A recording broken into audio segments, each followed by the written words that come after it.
Well, howdy.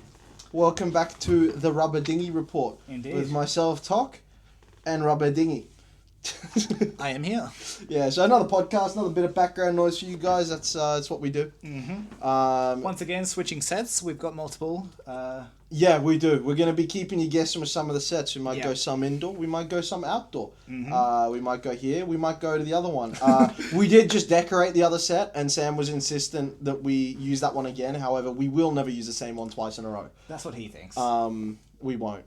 Even in the van one, I'm going to record a mini episode in between van rides so we don't have to use the same one twice in a row. Oh my goodness. Yeah, so we're ponchoed up, baby. I've been writing the Western novel. That's been going well. We're also car seated up.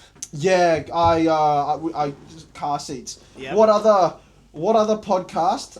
Let me just find the button so I can make this bit worth it. What other podcast reclines, baby? That's what I'm talking. Ooh! Let's not damage our Oh sign. yeah, it's not damage the set, but yeah, we can recline now. You know, because we kind of chill like that. They recline now. Yeah, let's add some Marvel humor in. Yeah, they do recline now. We do recline now. Yeah, so we decided to spice up the set a bit with some car seats. More comfortable than the beanbags. Those beanbags are kind of tattered now, so Yeah. you know. I like Sam my can back stop support. farting on them. What? Back Yeah. support. Yep. Yeah. So yeah, tell me, Sam, what else has been happening? Well, let's start with the update. I'm sure you're most Well, excited. no, about. hold on. No. Where is my gift? This was ill prepared. Go on, I'll fill the dead air. Run. Get me my gift, loser. Go bring it to me. Bring me the gift, because I won last week's The New segment. We're actually upgrading the new segment this week. We've got some time to play with, so, you know, why not? But, Sam, So this is present me my gift. an exclusive, visual only, not audio bit. Oh, well, yeah, we don't upload any audio because I don't know how, so let's... It will be happening soon, so Maybe. apologies for those. You're going to have to figure out how. All Let's right. go. What is it? Close thy eyes. Alright. This sets the precedence for... This sets the precedence... Wear that, baby. You do realise whatever you've just put on my head is my gift permanently. Yeah. You'll enjoy it. I haven't removed the tag. The Racket Club You're the Prince of Tennis, baby! from Kiki K. Yep. Well. Yeah. Firstly, far too small for my whopping melon. I didn't adjust it, mate. That's yeah. how it came.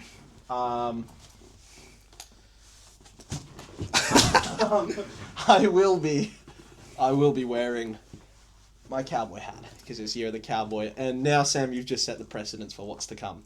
So you better pray that I forever win this game, because the gifts that I give you are the racket. I mean, it's actually not a bad hat. The color of it's quite nice. I wouldn't be caught dead wearing it because it says the Racket Club. But you love rackets. Like I can causing see a two racket by rackets beating all a the way baseball over bat there. off your skull. Yeah, look, sometimes I dabble a little bit now, but still. So next time you go dabble, it's the perfect gift. Oh, so you want me to wear that playing tennis? Yeah. How cool. You'd be the coolest kid on the court. I want to throttle you. Right, so that was my gift. Sam, I've actually got a gift for you. Have you got your phone on you, Matt? No. Go get your phone.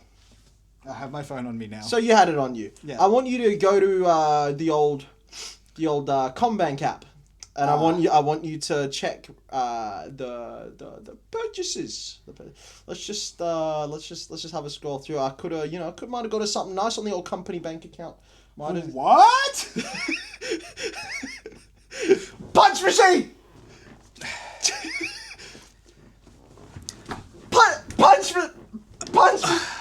Punch machine. I got us a punch machine without Sam's advice or knowledge or whatever. So I have literally organised for it to be shipped from Sydney to Brisbane, straight to Sinorama, new farm friends of the channel, and they're gonna decorate it up. Again, I'm telling this to Sam for the first time. They're gonna be decorating it up and putting up branding on it. And then we're going to be helping it for the Melbourne Convention, baby! Just as I wanted. Just as Sam didn't want. But unfortunately, I'm the smartest. And I think it's a cracking idea. And it is a cracking idea. Sam's just a coward and afraid of change and afraid of making a statement upon the conventions. However, I am not so inclined. So I do believe we will make a statement with this punch machine, and it will be at the first Melbourne convention. So, yeah. You may be wondering, was that dead air? No, that was just the sound of a disappointment over here. Well, you are dead air. That's what you are as a human being. So, okay. Tell me a bit about the process of obtaining this punch machine. Facebook Marketplace, mate. I got it on Facebook Marketplace. And the guy you did show this to me before you told me you purchased it. Yeah, I showed you a picture of it, and then you said, "All right, mate, we'll consider it in the future. It's not a lock-on. We're definitely, absolutely." I said, "You absolutely vetoing it for the Melbourne Convention." I believe I said yes. I don't take no for an answer. So I bought it. Got it from Marketplace. It's currently it's about to be shipped. Whenever I get the notification over to Brisbane, to Sinorama, they're going to do it up. They're going to give it back to us. And then we're going to have a punch machine. We can make videos with it. It's kind of gangster. We are not hauling it up the stairs up here, though. No, not upstairs. We'll leave it downstairs, yeah. That is a downstairs fixture. Yeah, absolutely. I mean, depends how heavy it is. Because he reckons it was fine for 2 people. So if it's really manageable for 2 people, then we'll bring it upstairs. But if not, then absolutely not. Because if not, we'll just leave it at the front door. So I guess we are now the proud owners of a punch machine. Yeah, punch machine. One more proud than the other. Yeah, Sam is deeply proud. He's a prideful man.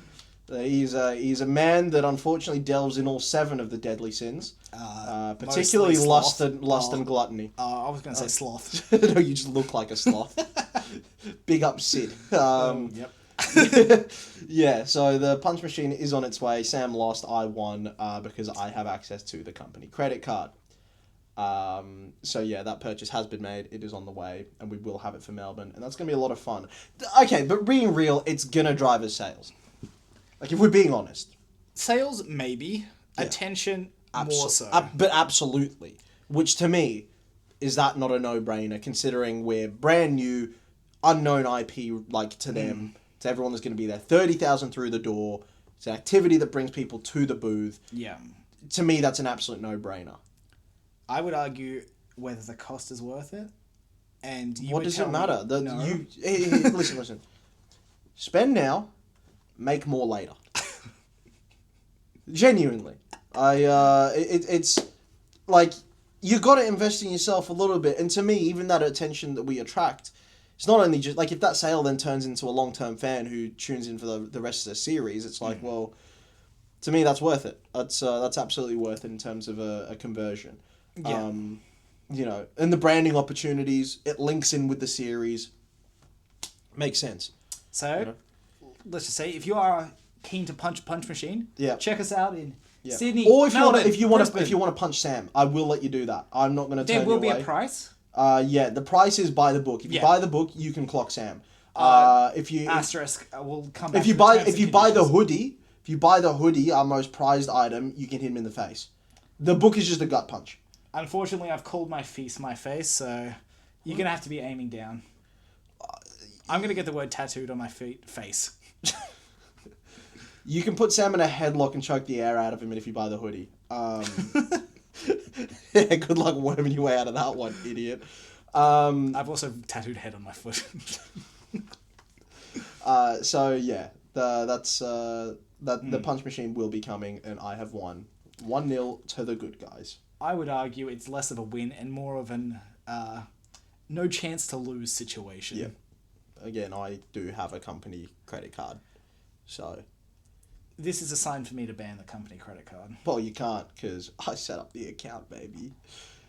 It is unfortunately the case. Yes, it is. And next time you make fun of me for being the admin guy, I'll cut off your access to the credit card. Who needed to use it earlier today because his personal account got hacked and his credit card had to be shut down, and he had to get done in for fraud. That? So you have to use the company credit card. It'd be a shame if I was just to shut off your access. It'd be a shame. I don't know about that. Alright, go on, do your rubber dinghy reporting, mate. Well, just while we're on the topic of winning, let's mention one of our major wins from the week. Oh yeah, go on. So you like a certain drink called Shine Charged. Oh, Shine Charged, baby. I absolutely do.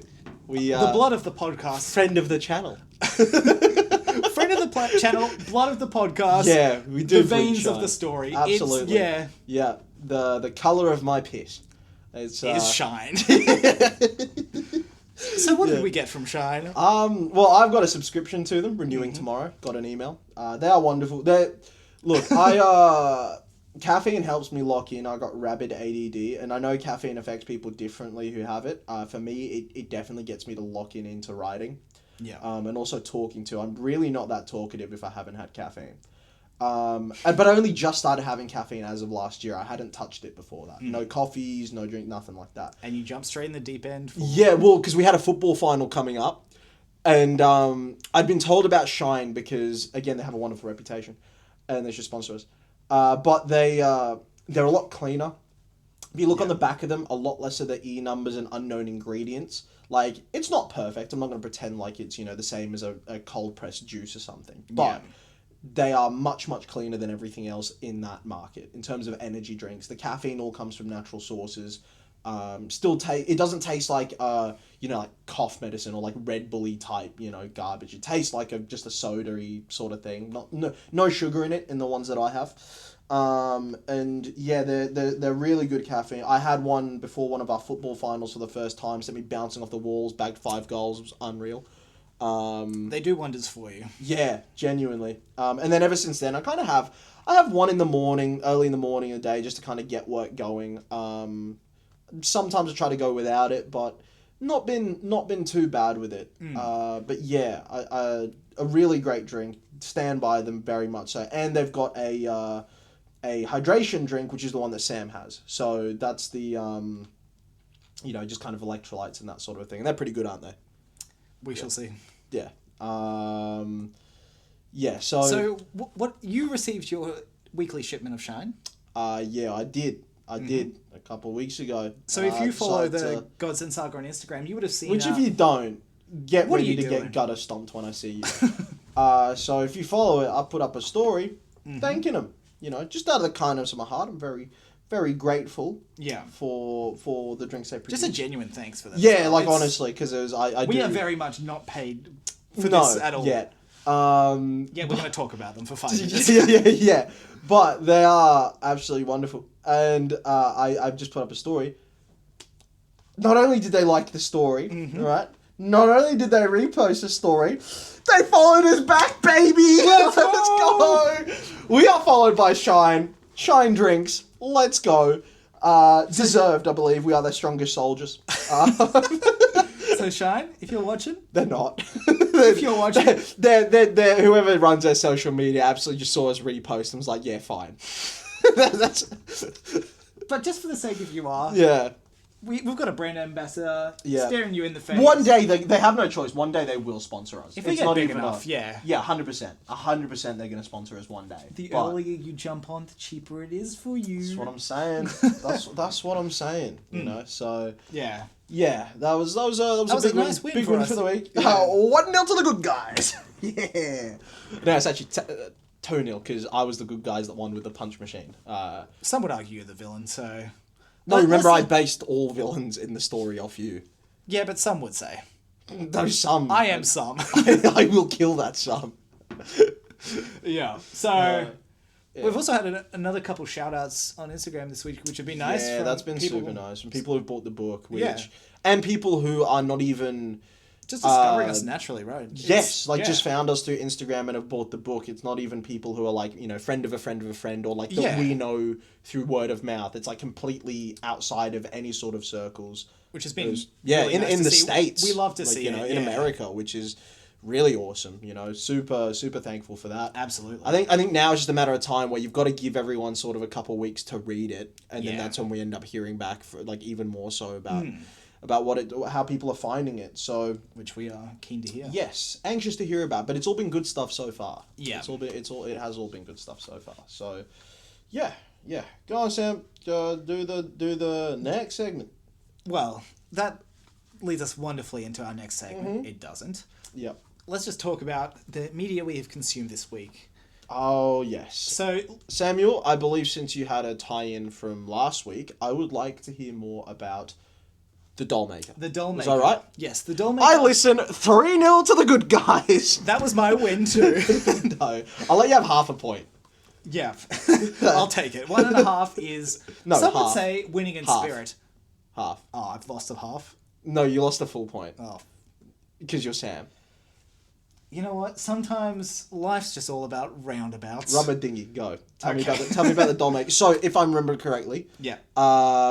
this is the one where aliens that are attracted to beauty. Yes. It's a fantasy, Yeah. medieval side with some sci-fi elements. And the question I asked you, which I still actually want to know the answer to, is the little robot-y things that they made. Yes. Are they steampunk kind of vibe? So, okay, so I'll delve into it. So I'm just Yeah. going to quickly, I've finished the book. Lyndon Buchanan, decent book, 3.75. Wait, Lyndon Buchanan's a decent book, or she wrote a decent book? Lyndon Buchanan, decent book, good on you. Yeah. That answers it. Lyndon Buchanan, you're a good book. You're a good book in my books. So yes, I gave it a 3.75 stars. Okay, that's pretty solid. Now, you would have absolutely hated the main character. Okay. So it was so first bit that I read before I spoke about it last podcast. Yeah. Didn't get too much from her. She just showed up. Okay. So it started like prologue, Yeah. not from her perspective. She was very insufferable. Okay. She is a character who had never been told no, basically. Okay. Let's think about insufferable in fiction. Any character that Awkwafina's played in cinema. It was less insufferable in the joke side of thing. It was just her personality was just. Okay. I think it was intentionally written that way. Do you reckon it was definitely intentional? It was 100% intentional. Okay, well, I mean, if it's intentional, it's intentional. Yeah. There's a fine line. If you were going to make that your main character, that's a bold move. Fortunately, it does flick between perspectives a bit. Okay. Like it didn't. Well, that's fine then. Which it kind of did our method of not sticking to the main characters of perspectives. Yes, okay. Which was good. Because we do have some characters that are a little insufferable, but Yeah. it's. I feel like This if you was made it your especially so. main, so if you made it your main character, all of a sudden you're Yeah. you're delving into territory where if it turns away your reader entirely, that's not good. And it was probably only two-thirds of the way into the book, she finally started getting redemption. Spoilers, by the way. Okay. So Right. it was a good chunk of reading where she was still insufferable, and Okay. it was almost enough to get me to put it down. Right. That's what I'm was- saying. Like yeah. that's a fine line to. I think Yeah. it should have finished up a tiny bit earlier, but I can see why it was left till that late to kind of leave the resolution. This as part of the resolution. Yes. Okay. Okay. Fair enough. Yeah. So, but it was good overall. But you didn't answer my question. Were the robots steampunky? Yeah, so we'll keep getting into that. Okay. I'm going to just go through my list Yeah, a little go bit on. because I've Go got a on, couple go on. notes written down. Yeah. So, I very much enjoyed the magic system. Yes. Now I will answer your question. Yeah. So, the dolls, as they're Yes. called, Yes. Yeah. The dolls. Yeah. they're less steampunk. So the magic system is marks. So they're Carl. marks, not the Carl. We will not edit that out. No, absolutely not. For the audio listeners, if you exist, Yeah. he just held up a fist. Yeah, like communism and that. I'm not a communist. Am I? We don't know. Read the Godsend Saga. Doesn't answer the question. No, it doesn't at all. Just read it. So these marks give, these creatures life, basically. Yeah, which okay. These mannequins almost. Okay. So it's more a wooden contraption that is animated. Yes. So almost like your Pinocchios, but more Yes. artistic to us. I see. That's cool. Yeah. Yeah. I feel like if that was animated, the audio design could be really fun. Like, I must say, it's not just timber. There is, Yeah. elements of other things Yeah, in but still, there. I feel like it it is could- yeah. predominantly wooden mannequins Yeah. style designs. Just the audio design could be really fun for that. Yeah. Like, There's a similar- fair bit of variation because each of the Yeah. different creators Yeah. have different styles, so you get a bit of variety in how they're described, which is pretty Interesting. Yeah. cool. Very much spoilers for this one because I know you're never going to read it. So if you I can't read. It's true. He can write. Yeah. He Can't cannot read. Yeah. So the alien creatures, Yeah. as they were described to me, they're called the Shod. Yeah. I don't know how that's spelt because I audio listened to it, Yeah. but you know, Shoddily designed or what? funnily enough, Yeah. the twist. Don't tell me they're allergic to water. We're not going battleship route, are we? No, so they are technically some sort of alien, but they sort Yeah. of are created as old dolls for creators who have died. Oh, okay. So they are That's cool. shoddily created Yeah. dolls to an extent. So that's why they're called shods. Okay. What's really cool about them is sort of to like a Chimera Ant and stuff from like a Hunter x Hunter. Yeah, guess who gave up on that series before getting to that arc because I found it deeply boring. Coward. Anyway, they consume basically everything they come across. Yeah. And they add, like, if they consume a treat, wooden bits get added to their thing. Spider silk, cool. it gets added into their form. It's very cool. Yes, that's really So there's cool. some incredible description of that. Okay. And as the twist gets revealed, it's the old dolls, which the main character recognizes a doll from her dead brother and something like that. Okay. So you get a bit of, like, there's still semblance to the old doll, but it's, like, malformed and it's... Yep. It's just consuming to repair itself is the idea. Okay. What do we got? So what I sort of mentioned earlier, the perspectives. Yeah. There's a main character, and I'd say they're the only main character. Mm-hmm. But the sub characters get a fair amount of screen time, or like perspective time. Yeah. It goes by our rule of there's no to your theory. Sorry, there's no rules while writing. Yeah, there isn't. So this one had two instances of that with the perspective. Yes. So we've been introduced to other characters. They've had no perspectives, and then 3/4 of the way through the book, we finally get a perspective from them, just out of nowhere. Very unexpected. Yeah. And but here's the thing: if it fits, if it added to your enjoyment, it's not wrong. It worked. I'm not going to say it didn't work. It was very cool. Yeah. The other thing that you might enjoy about this one is there weren't any chapters. That's cool. It was just a one... That's really cool. I think it was... I like that. Again, I didn't read the physical book, so I can't tell how it was split up. Okay. But I think it was when perspective shifts happened. Yeah, it was that split was up considered... a bit. Okay. I assume some sort of... Like what we've done with the Mark of Raijin. Some sort of symbol in between or something.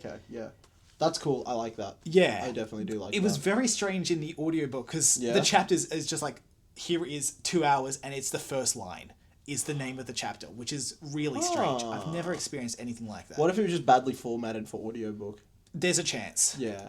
But yeah, the audio, the narrator for that, I couldn't tell you the name, unfortunately. I apologize. Let's make up a name. It was a woman. Percival. A woman named Percival. Percival Asscolor. Oh, okay. Percival Asscolor. AS color, as in the shirts that we've received today. Check out our short Shout film out for Percival Asscolor. Yeah. A phenomenal narrator. The last thing I want to mention with this book is the way they referred to cities. Yeah. Like, obviously, here, this is Brisbane. Yes. You just refer to it as Brisbane. Yeah. Some might say Brisbane of Australia or Brisbane, Australia. Like, that's the most you do. Yeah. This book exclusively did the city called Pearl, for example. It was every time it was the city called. Never seen that before either. See, I found, funnily enough, in writing this Western novel, I found something quite similar, like how to tackle that. Yeah. Which is in the naming of groups and that sort of a thing, because I don't like abbreviating. Like, for example, there's a group within the Western novel known as the Righteous Condemned. Spelling it out each time feels tedious, but I'm also like, well, it has to be spelled out. Right? Yeah. It has to be. Same, like, for example... It's not an academic paper where you could just shorten it to RC or whatever. Yeah, it just doesn't work. It takes away from the feel of it, right? It's the same with, like, the Desperados of the 309. They're a little easier because it's split up in such a way where you can call them the Desperados or you can call them the 309 or, you know. But with the Righteous Condemned, it's a 2-word thing. Taking away one of them feels a little too simplified. Also, just calling them the Righteous or the Condemned gives it a whole new meaning. It does, exactly. So that's why I've written it out each time. And it's not quite to the extent of that, the city called, but... Still, I understand that sort of thing. Like, I've kind of had to play around with that a bit myself and understand how I want to present it. Because, you can't abbreviate something like that. Yeah. But that one's more of an artistic choice, I suppose. Yeah. I believe this book will be part of a larger world. Okay. But from what I can tell, at least based on the audiobook, there weren't any more from this author. So I don't know if they've written yet. Isn't this author's only ever written one book? I'm not sure. It could be their debut novel. What? Yeah. We need to get better. We need an audiobook then. Yeah, so true. Yeah, Maybe we probably do need one. How did you come across? I think it was Sanderson might have recommended it ages ago, or I saw it on a TikTok. I have a feeling ages it was ago? Sanderson. Yeah. Debut novel, still no more. Not everyone writes as quick as you. Lynn, you're a good book, but you're a slow book. Write more book. Mm-hmm. Again, there may be more out there from her. I haven't done enough research, but from my quick look I did while I was searching for my next book, it was all she had available. Because I probably would have gone to the next one for her. Yeah, okay. Which, again, leads to your theory. The more books you have... Yes, the better exactly. it is. That's what I'm saying. again, you just gotta. Sometimes you gotta think about things, and not always go with the convention of the way everyone else tends to do things. Like just because everyone else does write slow, why does that mean we have to just to fit in? Yeah. What's the point? Like, as long as the quality's there, why do we feel like, you shouldn't really release more than one book a year? Why? If you had the ability to write 10 books a year, like if you had the ability to, why wouldn't you? Time. No, say if you had the ability to. Procrastination. Yeah, I don't mess with that. I don't. We don't procrastinate. I don't. No procrastination here at the God Center. I write. You might. I've got a mission. Yeah. And that is to finish the entire saga before I'm dead. Yep. So I have no time for procrastination. I have no time for anything that isn't writing. Yeah. Yeah. So, please read. Mm-hmm. Thank you. So I finished that book on Sunday. Yes. And I immediately started a new book. Yeah. What'd you read? I started The Magician's Guild. Now I saw. It's very fantasy. So this was by Trudy Canavan, I believe it's pronounced. Is she a good book? I actually didn't consider the gender. It would make sense. Trudy is a woman. Far out. Is a Gadoo woman. Okay. Yeah. Let's just assume woman. Trudy. It's a woman's name. It's spelled with an I, which Trudy's absolutely. Yeah. You know what? I'm an idiot. Yeah, I'm bad with names. Yeah, it's like you're a woman. We know because you call Sam short for Samantha. Of course. Go on. Samanthiel. Go on. So, okay. This one I saw... I got recommended by someone online. I unfortunately didn't write down who. Yeah. But it was likened to... They said they finished Arcane, which I quite like. Yeah. And this was one that was similar-ish. Okay. So, I started this yesterday. Mm-hmm. It's a 15-hour audiobook. I currently have 2 hours left. Oh! I've absolutely pummeled this book. Yeah, right. Violently. Yeah. Consensually? Can it consent? Hey, Sam. I've been told down the line, silence is consent. Jeez! Shout out to the year 10 math teacher who said that. Well, actual? That's crazy. It is, yes, a wild statement. That is a wild statement, yeah. Yes, so putting consent out of the way. Yeah. As everyone does. Alright. Yeah, go on. So this one's a much more typical fantasy world. Yeah, sounds a Magician's Guild out of, Yeah. It's, I'd almost say like an old English style of fantasy, but... I would have guessed, but... Yeah, it's... So, I'll go through a couple things. Yep. So, the main character is a young woman who's, in the slums, basically. Okay. She's 14 or 15, something like that. She's fairly young. Yeah. She has... She is somewhat involved with the criminal side of things, but it's more like the young youth gangs, rather than the actual criminal enterprises of the world. Okay, yep. And I guess the undercity or the slum side of things... Yep. Is separated from the main city by a big wall. Okay. And the internal's run by a king and the Magician's Guild. Yeah. So the king basically just hires this Magician's Guild to be almost enforcers to an extent. Okay. But there's also police below that. Yes, okay. So it's set up with some modern, I suppose, structures. Yeah, so if you are familiar with Arcane, it's pretty similar to the enforcers and the Piltover side of things. From the you don't know. The Pillsbury Doughboy? Almost. Okay. So yeah, they have the criminal undercity and the top side and bottom side. Okay. And the enforcers who keep the strict thing, but this one has the magicians as the enforcers. Yeah. Okay. And they're not strict enforcers. They're a guild of magicians who is just hired. Okay. But they basically are in one of their rules. It's commanded they have to listen to the king. Okay. Anyway, so one of the rules for the kings, which I didn't get at the start, but it's explained much further on, is there's a purge from the main city every year where they kick out any of the bottom dwellers, let's just call them, or the slum dwellers who are in the main city, and they get kicked back out. Okay. As a way... spoilers again. They originally, back when it first happened, the first purge, it was because there was famines. Yeah. And the Magician's Guild warned everyone that there was going to be another year of famine, and no one listened. Right. And as a way to try and sustain as many people as possible, they kicked out all the, I guess, poverty people. Yeah, okay. From the main city to just conserve resources to an extent. Okay. So that now has become a tradition, and they keep purging people out. Yeah. So this one starts with this young gang with this little girl who's just met up with them for the first time in a couple years. Yeah. They go to protest this purge because it's happening at the start of the story. Yeah. There's the magicians there holding like the front line with like just a magical barrier, just chatting amongst themselves. Yeah. And these little youths are chucking things at them like rocks and stuff, just as in protest. Yeah. She chucks a rock, and she wills it to go through the barrier, and she awakens her magical power basically, and knocks someone unconscious. That's pretty gangster. It's pretty cool. Yeah. And she had no idea before this and such. So it's split. I've gotten into part 2, but part 1 is. Oh, so sorry. Before I get into that, after she throws a stone, they clock that it was her who threw the stone. Yeah. As she's running away from them, one of the boys in the gang of youths gets killed behind her. Oh, true. After them trying to like capture her. Yeah. Okay. So, part 1 starts with them trying to her and her little criminal youth gang trying to avoid the magicians. Okay. Right.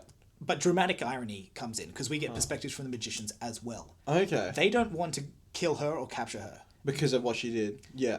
She needs to be trained by them. Yeah. Otherwise, she's basically going to explode. Because if you don't receive like proper training, you will just lose control of your power. In this world as well. True. Barely anyone just naturally awakens their power. It tends to be the nobles' children who go to be tested, and then they find out they have the ability to be trained. Right. Not awakened naturally. Right, I get you, yeah. So she's like the first natural awakened in years. Yeah, okay. So she's trying to run away because they think they're after her, or she thinks they're after her, but then they're like, we need to train her, otherwise you're going to explode. We have the gang of youths doing everything they absolutely can to avoid the magicians. Yeah. The magicians are tracking her through magic as well as just hiring out the criminal gangs and stuff. Yeah, okay. So they're using the criminal gangs, but they're also being targeted by the criminal gangs. It's a really cool dynamic there. Yeah, that's interesting. I'm not going to go into part 2 this time. I might get into it a bit more next time. Yeah.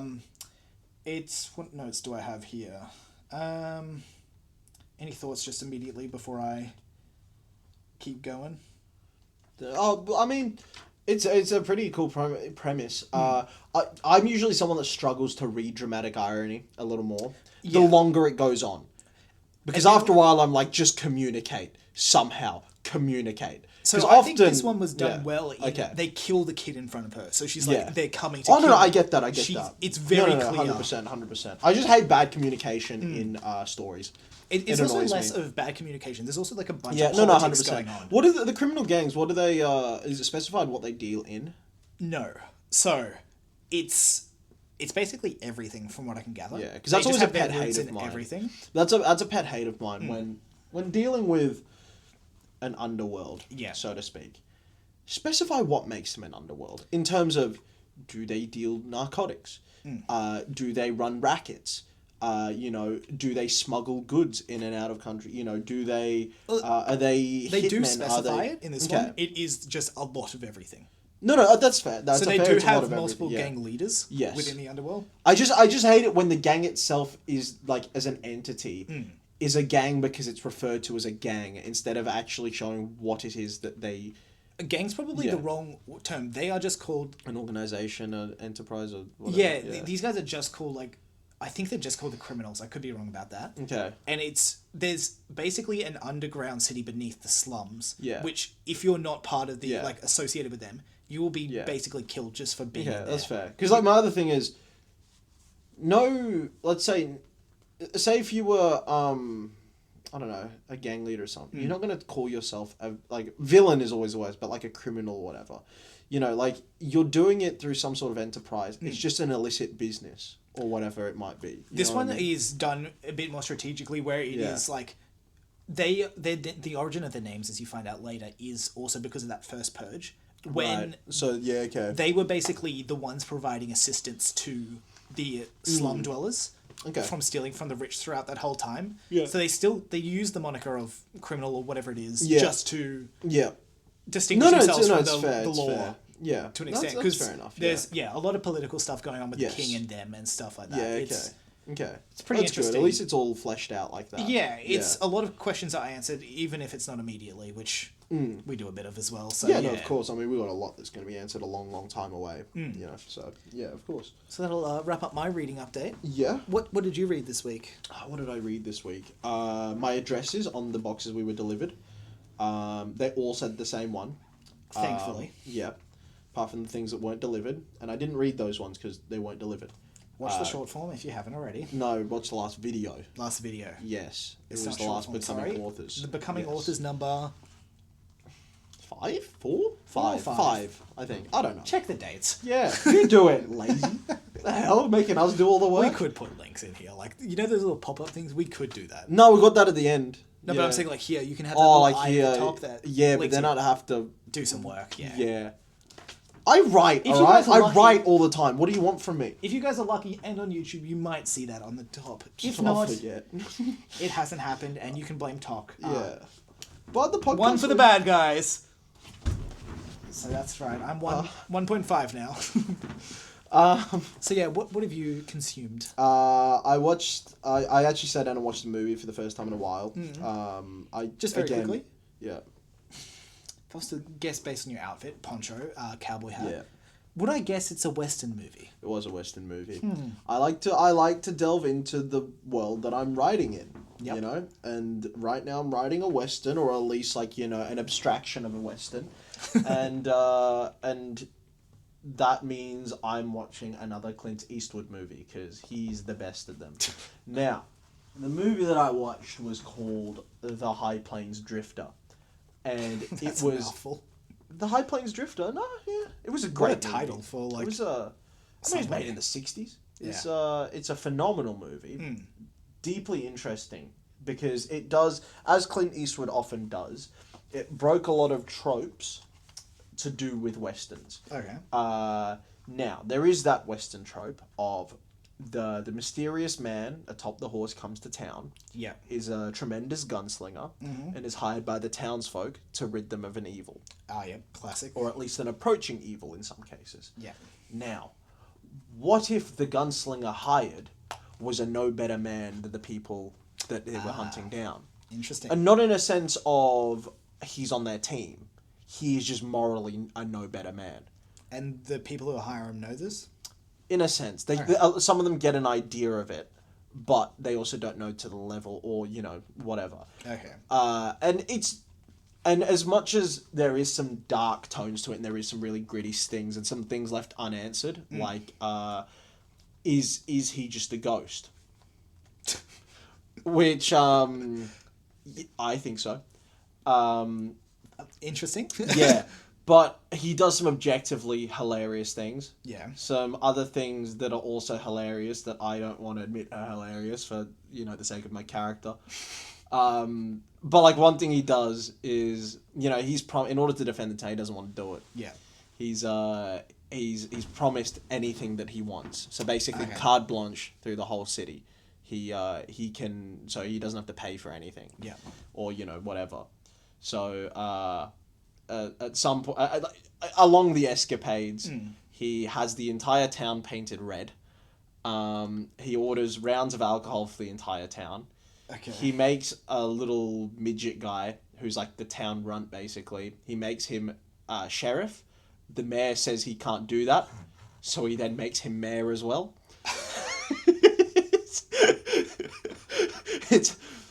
It's quite funny. This just sounds like a comedy western. This doesn't sound like a real thing. No, it is. It is like most of it is quite heavy in its nature. Yeah. But yeah. He just does his goofy stuff in between. Yes. It just has there's some lighthearted elements to it, but then there's that dark undertone as to why or so on. So yeah, it was a really fun movie. I think I gave it 4 stars. Okay. 4 stars, I believe. Clint Eastwood was great in it. He is probably one of the coolest men to ever exist. You talk about aura. My God, that man has aura. But it was some cool kills. The classic like whip out the gun, ba ba ba, all that sort of stuff. It was really cool. Yeah, really cool. Great movie. Recommend it thoroughly. Yeah. So that was the only thing I really consumed this past week. All right. We'll have to see if I consume something as next week. I probably should for the sake of the podcast. This is a recurring segment, but I often don't because I often just write. But I could probably talk about spending YouTube videos. So.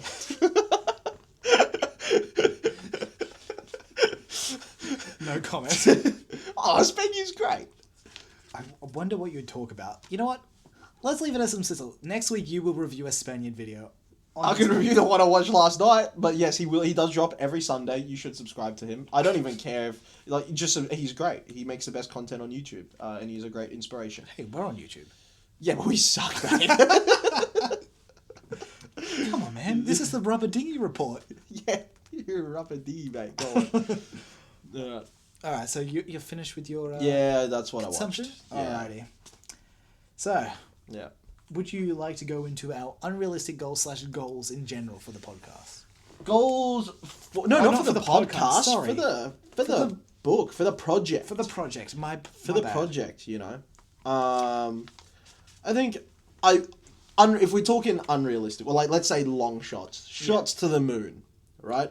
To the moon. You know what they say. You shoot for the moon, you'll find it's made of cheese, and you can enjoy it with some crackers. So how does that saying actually finish? Shoot for the moon and you end up amongst the stars, which just doesn't work, but quite funny. Yeah. Cheese. So the long shots increase young male literacy rates. Yeah. That's it would be crazy if we had a hand at doing that. Yeah. It would be very cool. I do think if people had the incentive, basically we just got to generate enough of an aura around the project where it becomes something where it becomes in the mainstream, or not in the mainstream, just like it becomes cool again. Yeah. Because you want to see what the story's about. So yeah, that's like a big long shot goal. Very you know much what I mean? What do you guys, Sam? You got some long shot goals? Let me start with my short shot goals. Oh, well, short shot, as they say. Okay, yeah, as they say, yeah. That's what they call you.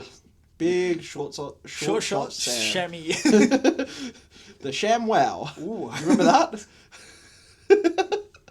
I was an infomercial and a half. Yep. Go on.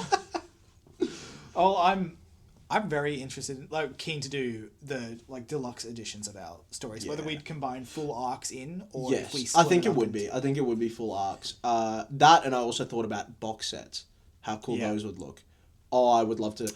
Dude, you know what I want to do? Like an actual unfolding box set. Isn't the box is part of the artwork? And I don't just mean it slides in and out. I mean it actually unfolds, either origami style, whatever, in a way that the display expands into something bigger than itself. Interesting. Yeah. I don't think I've seen that anywhere. Yeah, you wouldn't have done, because I'm good with ideas, right? And logistically, how would it happen? Not a clue, right? Would it cost a lot of money? Yeah. But tell me it wouldn't be cool. Hopefully by that point we can pay someone to do that. Yep. But yeah, I think a box set, if you including the box in the actual artwork, and not just slide in and out. I mean, it's part of the display.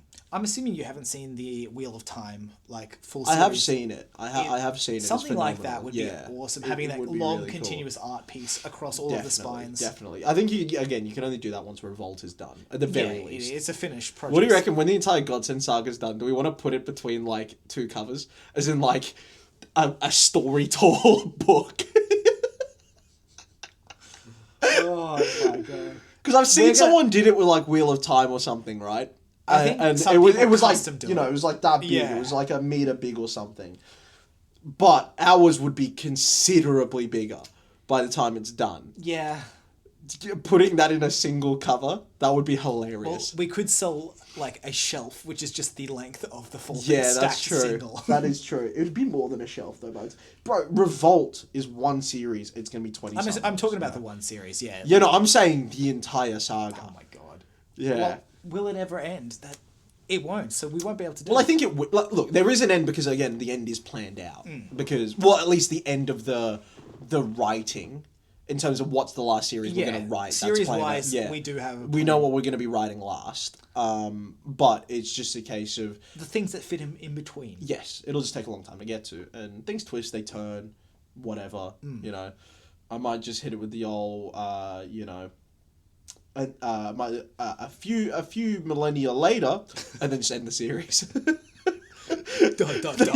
Yeah, that's what I'm thinking. Whenever I get bored, that's just how I'm going to end it. A few millennia later, they all lived happily ever after. The end. Godsend Saga. Done. I do want to make the final book of the Godsend Saga end with the phrase happily ever after. It would be hilarious. I do not believe it will be earned. No, not at all. But it'd be funny. It would be funny. Yeah. I should have started the first one with Once Upon a Time. Well, technically we haven't started. Oh, no, I meant like... Oh, yeah, I suppose chronologically we could. Chronologically, we have some ideas pre-revolt. Yeah, we do. Well, I mean, we know what we're going to write. It's just about the detailing and the fine-tooth combing and all that sort of thing, so... So we could start with... Once Upon a Happily Time. Ever Are we going to... Yeah, I suppose we're going to make it in a way that can be read chronologically. I mean... We'll need to make it in a way where we can read them separately, but also you know that's the first time I'm ever going to read our series is chronologically. Oh God. Yeah. Will I have lost the ability to read by then? Probably, because I'm going to be like 80 something. Lost your ability to read now? I never had it. No, I'm going to be like 80 years old or something by then. I don't know. Maybe the kids will have to finish it. You know, maybe. I don't know. I have to keep writing it post your death because I will of course live longer. I am Some would argue I am immortal. It's hard to prove otherwise yet. I would love... I would take great joy in putting that to the test. I will happily burn the books, bury them with you, or whatever the hell I have to do to get them to you. Oh, thanks, mate. Yeah. Thanks, mate. Seance. Offerings of... Ouija board the entire stakes. You have to put out stakes. Yeah, Ouija board. I'm going to... One letter at a time. Yeah, I'm going to write it out to you, yeah. Yeah, I'm going to haunt your kids if you do anything that I don't like. Kids? What kids? Yeah. It's going to be a lot. So I don't know if we'll manage to do an entire story high. That might be a personal one for ourselves. Yeah. I don't think that can be a commercial object. Yeah, it'd be... you don't know. In terms of like a collector's item that like people who are ridiculously big fans of the project. Enough. Like, I do want to create some cool collector's items. Absolutely. In terms of other long shot goals, I want to... because of, again, the connections with things like pro wrestling and whatnot, I would love for it to be discovered by that community to the point where I can land tickets to shows. That'd be a sick one. Yeah. That'd be very cool. I mean, let's take it a step further. Yeah. It gets picked up by pro wrestling producers and they start showing our stories without Godsends. In the ring. Oh my God, that I did honestly think it'd be so hard to do because of the Godsends themselves. Yeah, but it would be cool. Make it a theater production. Yeah, it would be sick. It would be very, very cool. But yeah, front row tickets to, or like guest tickets to specifically AEW and New Japan Pro Wrestling shows. That would be beautiful. Yeah. What are some other long shot, like, ridiculous goals for the series? Statues of our characters in Brisbane. Well, his hometown, no? It's true. It did start here, and it will end here. Yeah, in Morningside. Statues of our characters in Morningside. It'd be very strange to see, but yes, that would be pretty cool. That's a long shot goal. I don't know. What are the... I mean, this is less of a long shot than that, but this is just like a personal thing. I very much love the Michael Kramer and Kate Redding as audiobook narrators. Okay. Yeah. Having them do books would be awesome. Why don't we just hit them up now? They are far too big and probably going to be too old to do it by the time we get popular enough. Oh, well. But, you know what? If it happens, how fucking cool. Yeah, it'd be pretty cool. Would be pretty cool. I don't know them, but that's fine. It seems pretty cool. I'd love to have interactions with some of the other big authors as well. Like, Aragon was a huge starting point of mine. I'd love to meet up with Christopher Paolini. I'm sure you'd love to meet Sanderson as well. Sanderson is a huge one as well. Yeah. I mean, this is less of a book one and more of a comic one. Kazu Kabushi. Yeah. You did a book with Sanderson, a picture book. Yes. Oh, yeah, I remember the one. You were telling me about it. Yeah. I'd love to meet him just because of how much of a book, how much I read the Amulet series through childhood as well. Yeah. What about, who would you have on the podcast? See, Sanderson would be a good one. I feel like he could just talk with... I feel like you two would get along well. Yeah, maybe. Maybe from what I've seen of him, maybe. I feel like, we could share some ideas and whatnot. Any of those big authors would be awesome to have on. What about some Roga ones? Like, I don't know. This is... And like, I'd say link to the series somewhat. Like, I don't mean just like a random podcast. Because don't forget, we are a podcast revolving around a project. Yeah. So in some way that we'd be able to talk to them that would benefit people who like our project. If you get what I mean. Roger Federer. You are the Prince of Tennis, and is he the King of Tennis? It's hard to say. No, Novak Djokovic is... well then him. I'd chat with him. I met him once. He's a cool guy. I met Federer too. He's a cool guy. Not his kids. Yeah. Check the short form. Yeah. Who would you have on? I think there are... I think my first guest that I would love to have is a fellow that goes by the name of Will Ospreay. For my money, pound for pound, the greatest wrestler in the world. And will one day, if he's not already, go down on my personal Mount Rushmore of professional wrestling. Big Billy is phenomenal. And I've also seen him in a lot of podcasts and whatnot, and he seems like a wonderful chap. Yeah. Very down to earth, and a bit of a nerd. And from the way he's talked about things and how excited he was about... I mean, I was stoked for him. I've been watching him since he was 23, 22, 21 years old, and I was, like 13, whatever, 14, 15, watching him. So I've kind of seen him grow. And actually, his story... His real-life story has inspired a lot of what Allegius Kyoko, one of our main characters, is about.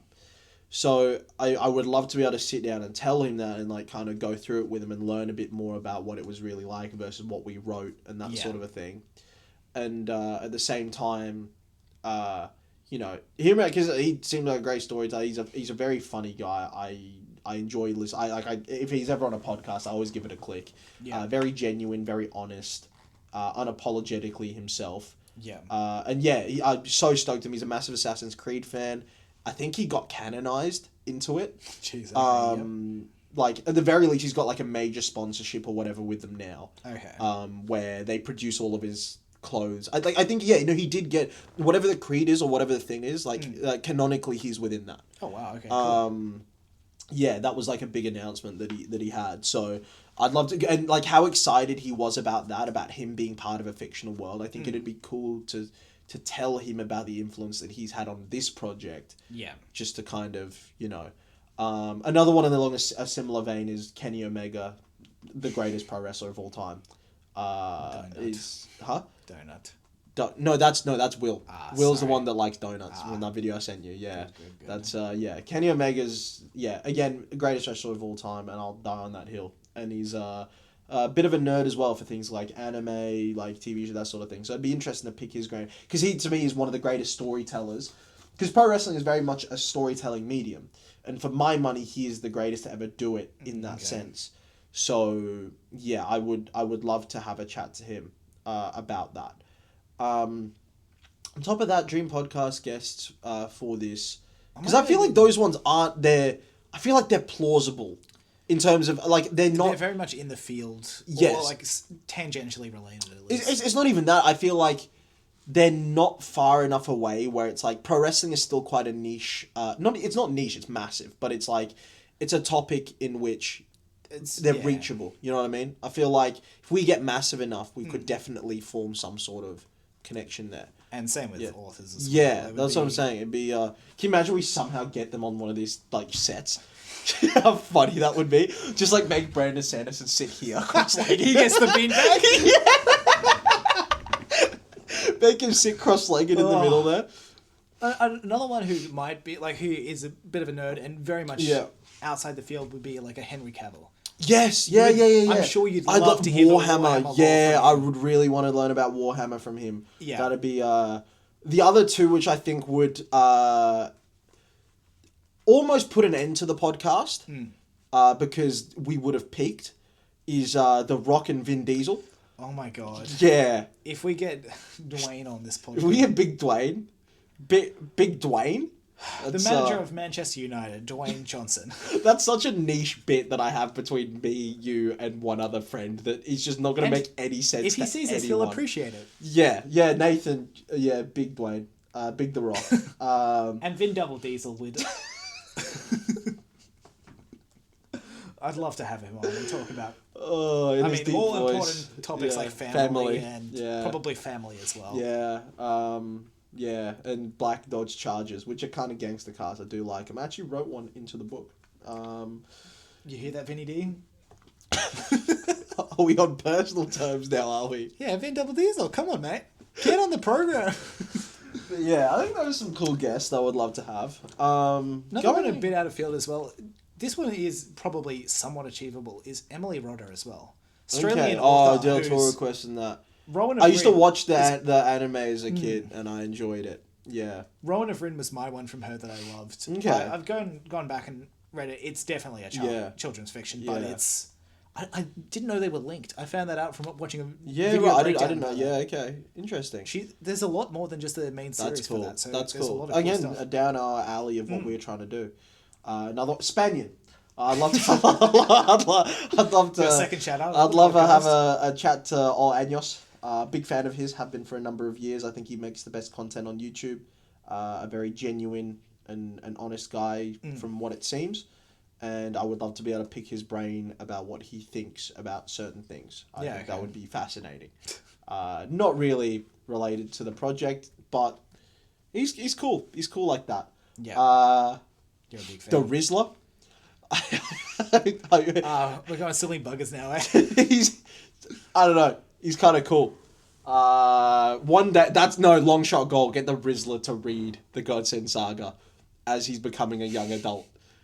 Get him to read voice it. Crack era. Yeah, no, but just to, not even as a read it out. I'm talking about as a fan. Oh. Get him to become a fan of it. That's a goal of mine. The kid's a little gangster. He's a future Tony Soprano. No, he's just hilarious. Me and my sister both find him very funny. Fair enough. Yeah, he's quite a funny kid. Yeah, in terms of other long shots, here's a long shot. One of our main characters. That'd be kind of cool. Just get him on the podcast. Get Big Aurelius Riddle on here, greatest gladiator in the world. I hope AI is good enough to we input all of their data from our book and just create the person based on this. Well, I mean, the thing is, if we were ever to tell our story visually, we got two options: animation, AI. Those are the only two options. We cannot do live action unless we're doing one of the standalones. You couldn't tell the Revolt series in live action. You couldn't do it. Too long. Too many events, the characters would age. You could maybe do an arc, and maybe have a couple of movies for that, but I don't think you'd want to, you wouldn't have the longevity that's required. You couldn't do it. It wouldn't work. Again, 21 novels. You think about how long a movie takes to produce. Look at One Piece, that series, how long each season has taken to produce. Luffy's going to be 45 years old by the time they reach the second arc, which... Yeah. Kind of defeats the purpose of his character, you know? So, yeah, I'd say... It's probably, it's an animation probably route we go down. Yeah. Depending on... we tend to stick away from AI where possible.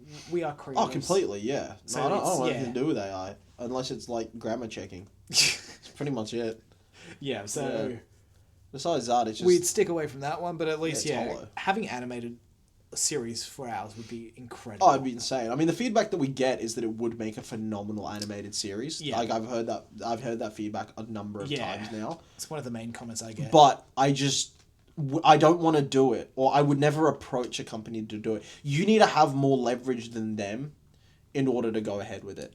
There's certain elements that we can't get away from, the brutality of things, which doesn't tend towards a TV But show. I think you'd be able to do that. It's more, again, A, pulling the plug. Yeah. B, changing the story. I want nothing changed. As a stubborn man, you would not want anything Not touched. a thing changed. It has to be following the... Absolutely. I wrote it that way for a reason, and as did you. You know, it was written that way because that was the way it was written. Yeah.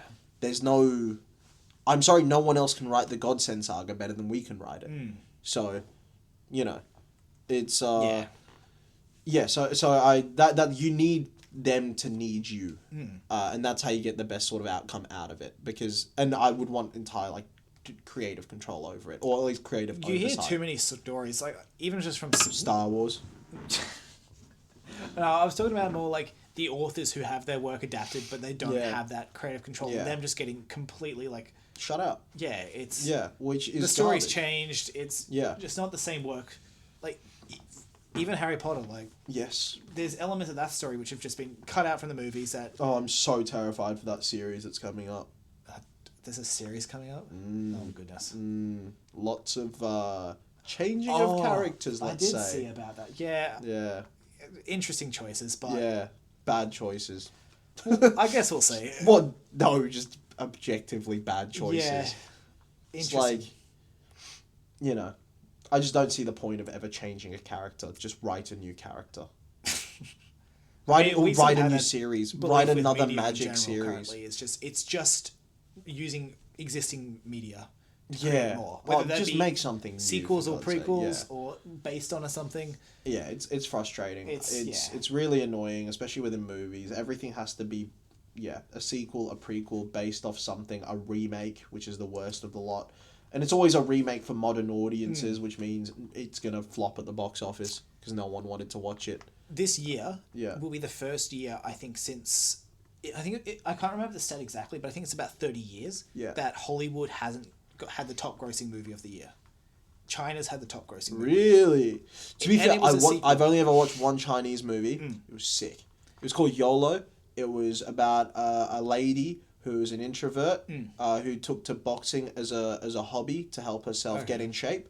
And then, because she was very down on life, and then it ended up turning her life around, and she took a fight, like an amateur fight. And that was oh my god, I love that movie. It's called YOLO. It's phenomenal. Chinese cinema is kind of like having a boom at the moment. It's doing. It's also so gangster that it comes up with the thing. This was made by the CCP.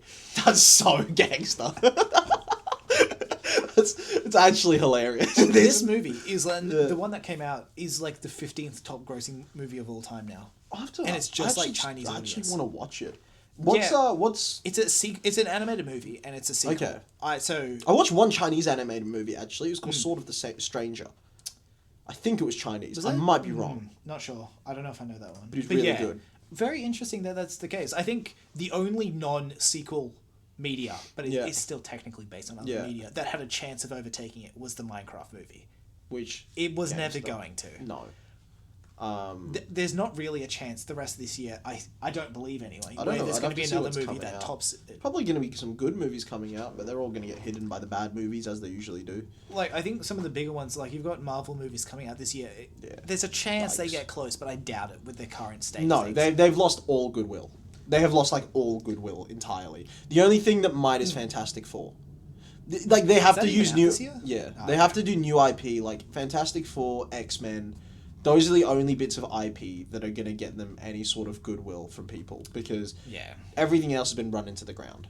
Like you can't use Avengers. Like even though I'm pretty sure I heard a rumor that they did the whole the ending to the other Fantastic Four movie was like say that again.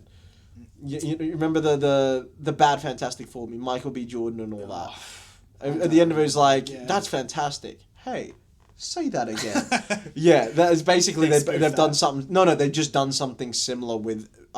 We've got the new Avengers thing. Basically, I think Anthony Mackie, like the Falcon or whatever, name drops the new Avengers, but in a similar sort of corny way. Oh, okay, gotcha. So which again, that run that they're trying to copy is phenomenal. Avengers and New Avengers, Jonathan Hickman, but. Yeah. They are not going to do it justice, even the slightest. Yeah, it's going to be poor. Cause I was listening to a podcast the other day where they were talking. Was it this one? I mean, I did listen to this just to good quality control, but to an extent. Yeah. They were talking about movies in general are just not being watched unless it's streaming. There's just no market for it anymore. It's one of the few. I think I'm keeping an entire cinemas alive with me. Just me, buying tickets every week. It was one of the few things, like entertainment places, that you had to go and visit that hasn't popped back up in numbers since COVID. It's crazy. I hate that because it's like going to a cinema is an experience. Yeah. It's good. Bring back cinema. But also, I think there's a number of reasons why people aren't going including just the movies being not so great anymore. Yeah, it is unfortunate. There's no effort. We've gone into just the slop era where just things are mass produced. Just chuck out a movie, there it's done with. ChatGPT a script, get it out there, sweet, done. Especially like since all like the writer strikes and stuff, no one's like keen to do. Well, there've been better ones since. Yeah, there have been. Like there's been an uptick, but even that uptick, it's got more creative plots that aren't just remake sequels. But even still, they're just so sloppy. But it's also like all that studios are wanting to do is take safe routes, which they think is safe. It's just use an existing thing. Yeah, use an existing IP, but it's unfortunate. It's killing the cinema business. Like it's which is sad. That's why we're going to obviously a more thriving market in novels. Of course, a media that will never die. Like it's not already dead in the water. Yeah, I mean, we've jumped on the bandwagon. Maybe some would say too late. Yeah. Others would say just in time. No, you know what's just in time for? The Godsend Saga, because we're creating something that... Again, going back to those long-term goals, I want to be trend-setting. Yeah. I don't want to fit in... Like, I don't want to fit trends. I don't want to... Like, it's the same... I hate the idea of trends. Despise. Create something cool. Just create something that you believe is really cool. Forget about what others are doing. Like, take inspiration, sure. But it's the same thing. It's like the Mr. Beastification of YouTube. Despise it. I don't want to go like this in a thumbnail for it to get, like... I just... Go back to being creatives. Hey, YouTube, pick that as the thumbnail. He won't change it. Go back to being creatives. Yeah. You know what I mean? Like, focus more on what you're actually producing than the logistics of it and whether it's going to get clicks and retention time of it. Like, God, just make something nice. Make something that has care in it. Make something that has a soul. Make something that, you care about. Not something that you think is going to get viewer attention from 6-year-olds that have got Subway Surfers open in the lower half of the screen. Like...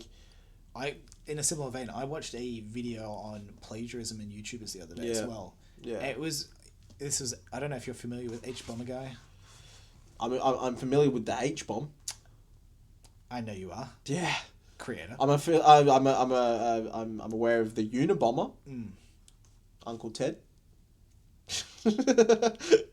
Yep. Oh, he's a cocaine addict, the H-Bomber. Yeah, okay. Sure. But yeah, he was just dissecting a bunch of like very popular YouTubers who just straight up rip content. Well, it was like it was more focused on video essays side of things. Oh, okay, interesting. And it was rather than writing their own script, it was just straight up reading articles and stuff. Okay, there's one I desperately hope doesn't fall into it because he's one I've always enjoyed. Was a fella named Wendigoon brought up? No. Okay, I really like him. I know some people have issues with him. I'm not really sure why, but for me, I thoroughly enjoy his videos and always have done since the beginning. There are really great creators out there that don't just put all their stuff about sharp, snappy editing and sometimes just the content of what you're doing, make it worthwhile.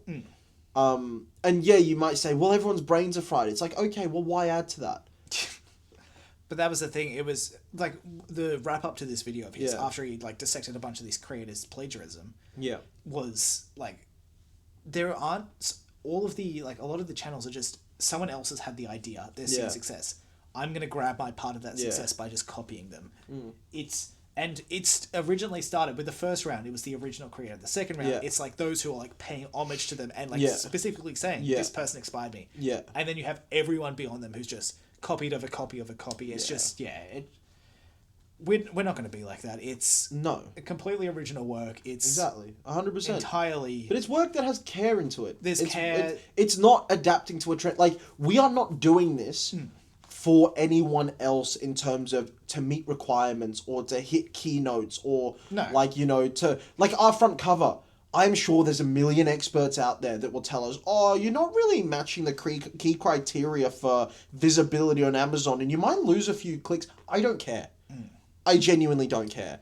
Because our front cover is something special and it's something that's like a work of art. Yeah. I don't care about what's the word? There's a specific word. Just like marketability or... Yeah, or visibility or anything like that sort of thing.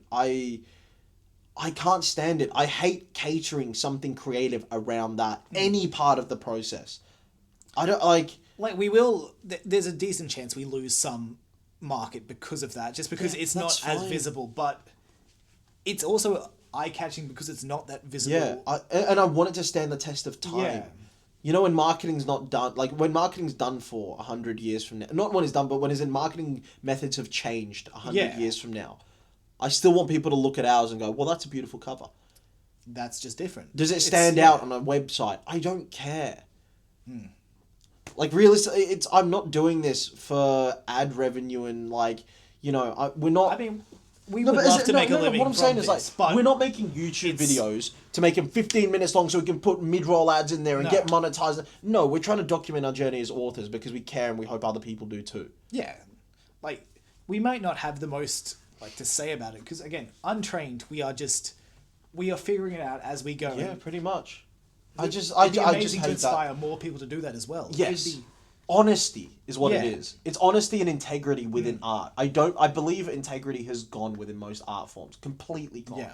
And not everyone. There are still within everywhere you look, if you look deep enough, you'll find good stuff. But integrity is gone entirely. Like, you know, in so many different art forms, be it music, be it movies, because it's all about optics. That's what the word I was looking for. Clever. We're not doing this for optics. We're not doing this for anything like that. We're doing it to create something that hopefully can stand the test of time and is to tell a story. We're not trying to do more than what it is. We're trying to tell a story that people will read and go, I enjoyed that story and where it took me. Yeah. There's nothing more to it. There's nothing deeper to it. Like, that's what it needs to be. Right? And it's within YouTube, it's feral. I hate it. Like, turning up the saturation of all the colors to 1 million and getting someone in the thumbnail and the title and like the big capital letters saying like, you won't believe what, like, just pandering. It's just, I don't care. If the title and the subject matter doesn't make you want to watch it, so be it. It doesn't make you want to watch it, unlucky, you're the one missing out. Fine. I believe that the quality of it over time, and will it take longer? Absolutely. But I believe the quality of over time is what will convince people. You know, it's very much not the name, the Rubber Dinghy Report will convince people. No, but I don't care because that's honest. It's it's us having fun coming up with a name. Yeah. Right? It's not, yes, it is. I didn't think about, searchability and whatever, man. Like, really. Yeah. Everything's way too focused on, especially in art, in the monetization and the grabbing every little penny you can with every little whatever. Bring back the fun, bring back the integrity, bring back the creativity, bring back the honest-to-God work ethic, bring back the originality, and bring back, like, the willingness to create something bigger than yourself that you're genuinely proud of. Yeah. And not proud of how much money it made, and proud of what you created. It's the story that matters first and foremost for us. First and foremost. It's like, we're not going to sell you garbage. We're not going to, nothing like that. Because we want to be honest and fair with everything that we're doing. Yeah. You know, and open. That's what the whole Becoming Author series is literally, we do not plan. We turn on the camera and we go, let's see what's happening today. That's all it is. But if you want to know what it's like to be an author, there you go. It's, I mean, the bits we leave out is just us sitting at a computer. Writing. Other than that, that's what it is. Anytime we're doing something interesting, we hit record and that's what it is. Yeah. You know, so... Yeah, I think honesty and integrity and all that sort of stuff is deeply important with that sort of thing. And I hope when, this project picks up steam, people can come back here and watch this and understand what we're about. Yeah. We will have, hopefully, not necessarily hopefully, but by the time we make it, we will have a vast array of things that can come back and be observed. Back catalog. Well, that's the other part of it, is there's going to be no evolution in terms of the honesty of what we're doing. There may be evolutions in who we are and all that sort of thing. Like, for example, so many YouTubers, you go back and watch the early stuff, you can't watch it because they're a different person. They were quieter, they were more timid, they were whatever. What you're getting now is literally us. Yeah. 5 years from now, you're gonna just get us. If you want to see growth, it's honest growth. Yeah. There's gonna be no shift in personality. No. There's gonna be no shift in, like, heavy editing and snapping this, that, and the other. That's not what we're interested in. Yeah. It's a journey. That's what this is. It's all documenting a journey with a bit of silliness and some cowboy spirit. You know, that's what it's all about. It's honestly, this is mostly for us just to have a chat and talk about things. Pretty much, man. Like that's the van podcast. That's what it's for us to have a chat. Like when we the Patreon that we set it up, but we still got to work out the tiers and all that sort of a thing, and you know, that'll take time. But like that Patreon side of thing, I mean, half of that is for you to show me cool stuff. Like for me to show you cool stuff. Well, like the thing with the book reviews that I'm giving you is like nobody really cares if I give a book review, but because we're in this project, we bounce the ideas. It's so many like things that we can just consider for our own work as well. It's just chatting, man. Like it's, you know, it's having a chat with you guys. Eventually, I would love to live stream this sort of things once you've got that sort of developed audience there, because I want to interact with the people that read our project as much as possible. Yeah, I want to be able to answer every question that they have. Yeah. Like, genuinely dedicate the time towards them because. You know. You could honestly stream while you write and you would still be just as fine. No, I would. Yeah, I probably would stream as I write. I think eventually, like, once you got I'd have to get the setup. My computer, there's no way it could handle it right now. No. It would fall apart. But once I do get a new computer, if I can get it set up for streaming, that'd be another thing that I do, and I think it'd be a lot of fun. Yeah. I mean, that's another fun thing without honesty and, like, genuine bit is we are working with dysfunctional... equipment. I'd just say. Not like we are doing our recording from a phone and a camera, which we've just received for this long form stuff. Our computers can barely handle. Well, I can barely handle watching a video and editing at the same time. Yeah, same. I can do music. Yeah, pretty much. It's as raw as it gets. This podcast and the Becoming Author series is as raw as it gets. Like, if you want to know the honesty of what it's like to be an author, it's tough. The amount of money that we're spending. What sort of stuff we're getting, especially when we head out to the conventions. We are fortunate enough that we can devote a bit of money towards this sort of stuff. Yeah. You could do it with far less of the things that we're 100%, but like, again, that's the route we're going down, where we want to give ourselves every chance possible to create something cool. Yeah. You know? And, like, just for our time-wise, you are writing constantly. Basically, I come home from my 7 to 3, and I write from 4, let's just say, to 10 p.m. Yeah. Pretty much. With minimal breaks in between just to eat and stuff like that. And we'll just slap on a Discord call, communicate when need be. I come over here on a Monday and before a futsal game or after, we sit down, we film a bunch of stuff, we do a bunch of conversation and stuff, we get through a lot of planning. And it's pretty much. It's, that's what it is. And it's going to be like this for a long time to come. Right now where we're at in the story, book 1's out. Yeah. Book 2's editing, book 4's being written. Right. Soon that's going to turn into book 45 is out. Yeah. Book 46 is being edited. And like I'm writing book 543. Let's be real. It'll be book 47 is being edited and book 55 is being written. 100%. 100%. Because I do get way ahead. But longshot goal as well. Oh, yep. Yeah. Traveling and writing. I want to be able to fold up all other work that I do and basically just spend a month at a time in a different country in a quiet town that has internet access still. Just take a laptop, write, and then a month later move to another country and do the same. Just basically nomad style. Country number 1, I want to go to Mongolia. Then I want to do Azerbaijan, Tajikistan, Kazakhstan, Uzbekistan, Armenia, Georgia. I want to do Austria. Brisbane is fine for me. Yeah, but you want to still keep going. Like, even the more successful it gets, you're going to slowly wind down with your job, in the sense you're still going to take, like, freelancey work or, you know, whatever, right? Like, I enjoy the engineering things. Yeah, exactly. Whereas I'm so desperate to just get on, just write full time. Yeah. You know, that's what I want to do. And I do the majority of the writing because I type and whatever, so it works well. Like, I will always have the majority of the work to do, which, you know, I don't care about. That's fine. Another long-term goal for me is, like, having it developed into a board game or card game, because that's up my alley. Having something with that. That's definitely something we would end up releasing Patreon and stuff, I feel like. And speaking of transitions, is it time for the Gladiator card segment? No, it's called the new segment. Or work in progress. No, it's called the new segment. You got 2 options, called the new segment or punch machine. The Gladiator card segment. No. So... You won last week. Gladiator cards is such a bad name. The card segment. No, let's we will do faction battles. Faction battles. Okay. Last week we just did 1 card pull. This week, give us a rundown. Are we going to do a full faction battle? Is that what we're going to do? Well, that's what you've just called it. Yeah, so faction-based war games. It can be 3-on-3, or it can be a 5-on-5 affair consisting of 5 different fights. Or 4 can be 5 different fights. Just very quickly, for those who aren't fully familiar with our series, factions are teams within war games that have a first, second, a tandem, and a fifth. Yes, exactly. So, and the fights themselves, you have different leagues. The faction league can have the fights from 3 to 5 members. Yes, exactly. Cool. Exactly. We are up to date. So the quicker form is just a straight 3-on-3. Yeah. The longer form is the one that has multiple battles in it. And it's like kind of a best of 5 series between the two factions, where the ace faces the ace, the second faces the second, the tandem faces the tandem, the fifth faces the fifth, and then if it gets to it, the ace will pick a partner, and there will be another tandem battle to decide it. So, So should we pick a faction, and then should I get the old whiteboard? It's still got everything on there.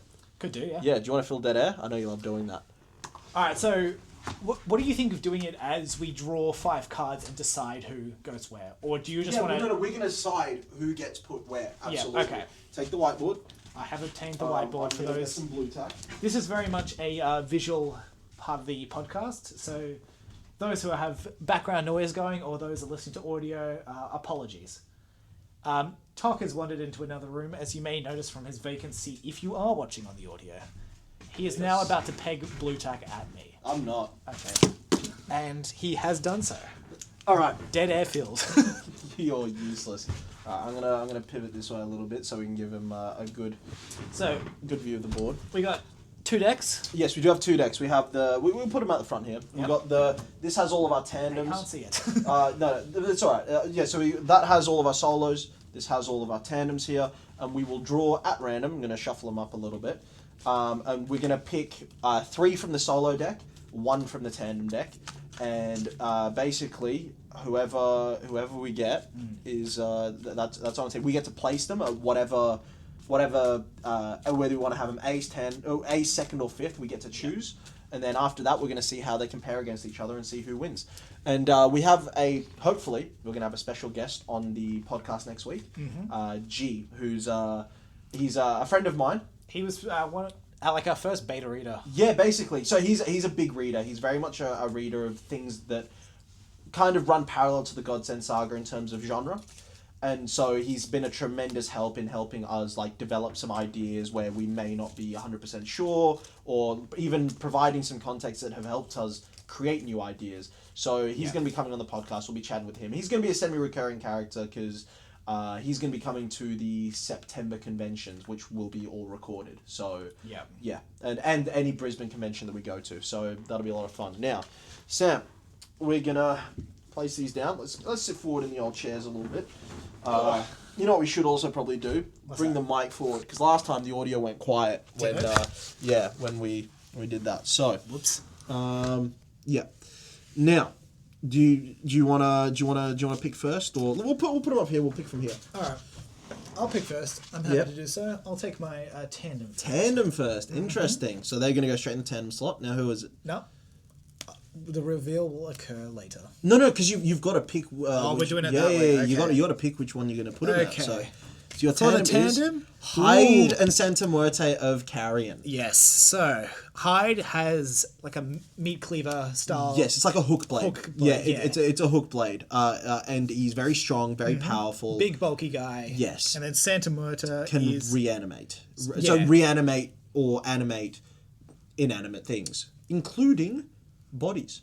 Yeah, or potentially missing limbs that could be removed by a hook blade. Yes, so they are a very viable duo together. 100% they are. They're 4th ranked going into They're pretty book one. high up, yeah. Yeah, or at the end of book 1, or whatever. So, I'm going to take character first. Go for it. Because again, I get to choose where I get to put them. So you decide. Yeah, I decide what, so the character that I've got is... Did you get another? Bro, you don't understand how stumped you are.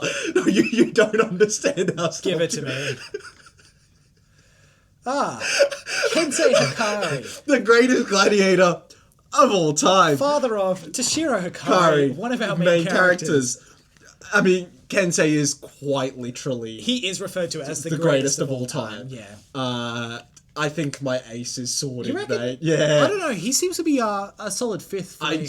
Mate, whoever... There are a few that can compete where I will leave it up to our debate as to who would win. The majority... It's a tough Kensei fight, is stomping. He is... Like, okay, there has never been a better youngster in the sport in terms of his rise.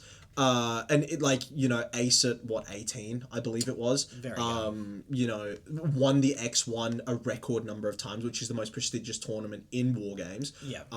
Has he had Red Dragon's golden era. He was the ace for the golden era, which is where they held the solo, the faction, and the tandem titles simultaneously. He's God amongst men. Oh yeah, like, he's incredible. Yeah, unbelievable. Lightning powers for those who don't know. So that is my ace. So ridiculously sorted. All right, well, I'm into the single characters now. Here's a look. Here we have Finn Garrett. Finn Garrett. So second of Guillotine. Yes, competent. Yes. Ranked. So, all right, so his ability, laser cannons, right? A very strong ability. The Garrett family is like the Hikaris, like the Tamashis, like the Dragos. They're one of the strongest in the history of War Games. Yeah. Finn's only issue is he's got a little bit of a crazy older brother. Or no, well, twin brother. And crazy brother, yeah. Yeah, and he doesn't fight so well under his brother. They clash, and it's affected his career. But do you know who he would fight well under? Himself. He is my ace. What? Yes. You're taking him as ace? I'm taking him as ace. I'm willing to sacrifice my ace to compete in the lower ranks. All right. I mean, I'll just shuffle it around a little bit, just so... also, I'm currently Sam's faction, and you're currently Tok's faction. That's fine. Which, we just sat wrong. Also, that... If you want to do it, you put that one here, and then you put the other two there. I apologize, sir. Yeah, we did sit wrong. That's well, okay. Okay, so I'm going to now pick... Yep. Gonna pick another solo, right? I'm not going to go to my 10 yet. Let's see another one of the Hall of Famers. Hall of Famers being these holographic cards as well with the gold. Let's hold that. Oh, I cannot see. Does that look like a Hall of Famer? I fear. Let's have a look. It is a Hall of Famer, isn't it? Far out. So that's so from the 3 draws we've done over these 2 podcasts. Yeah, I pulled 3 Hall of Famers. 3 Hall of Famers, yeah. Yeah. Akira Miyazaki, he's a great hand-to-hand fighter. He has an extendable glaive, which can reach very long and can shoot out very fast. So he can, even as a ranged opponent, he's still phenomenal at hand-to-hand. Again, a Hall of Famer, decorated career, one of the 4 Immortals, which is...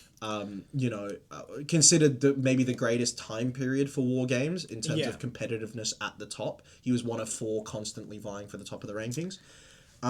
With this man's father, Kensei Hikari. Kensei's father, Mitsuharu. Mitsuharu Hikari. Yeah. It's one of the other 4 models. Is one of the other 4. So, I mean, he's got to be my second. I figure that is a reasonable choice. There is no shot you're beating me. There is...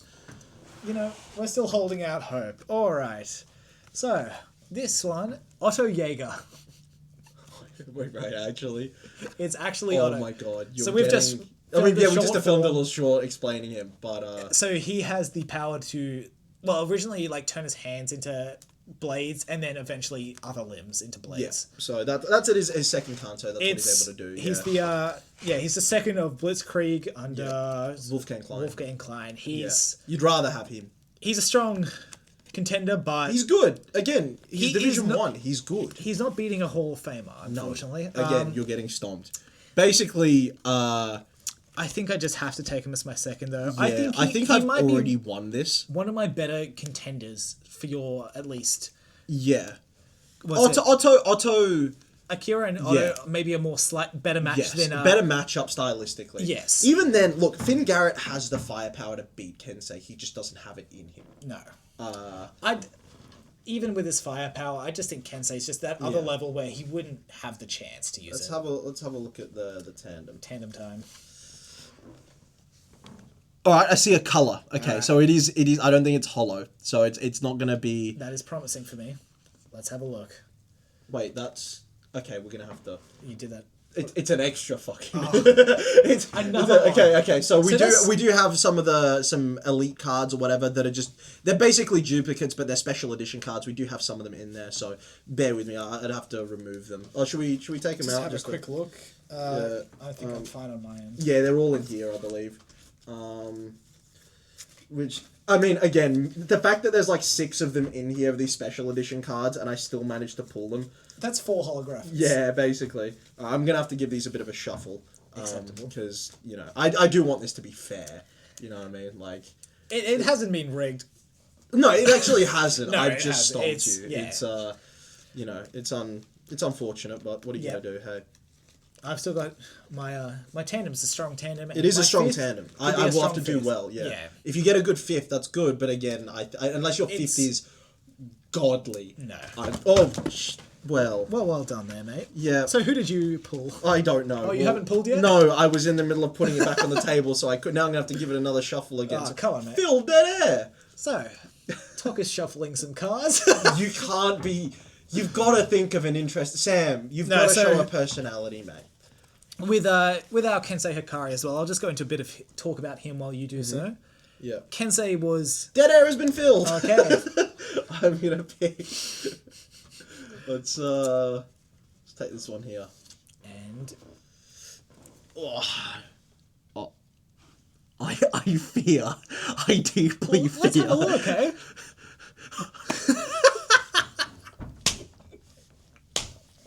You saw me shuffle. Maroina and Jones. Yeah, hello. That's another holographic. Yeah, so... Give us the rundown on them. Yeah, okay. So Maroina has the ability to basically form cement, so like a quickly hardening substance. Mm-hmm. It's very much a trap play. Yeah. And Jones, he has a ball and axe, which is very much a heavy-duty melee weapon. Yep. It's the way that they work together that made them so good and it gave them such a storied career.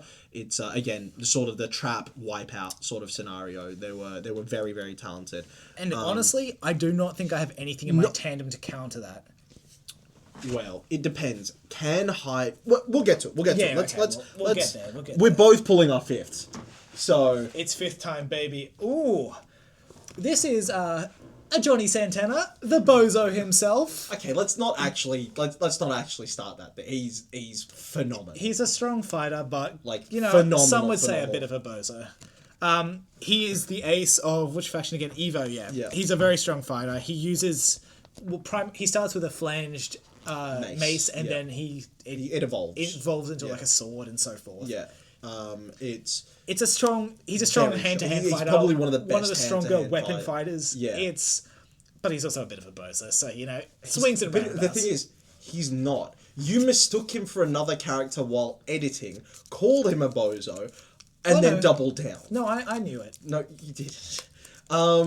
Yeah, so Killshot Johnny Santana, he's phenomenal. He's top. I think he's like 6 or something? 8th at book 1. Book 1, okay. Yeah. 8th at book 1. Pretty high up still. Yes. It's incredibly high up. It's a good pull for me. My best pull. Who's he gonna face? Let's see that holographic. All right. It's not a holographic. Okay. But who is it? Akihiro Nagata. Ooh. Okay. Very strong. Yes. Very strong. A future Hall of Famer, no doubt. So, I mean, coincidentally, best mates with Kensei Hikari. They came into the faction of Red at Dragon the same time. He's basically an uncle figure to Toshiro, one of our main characters.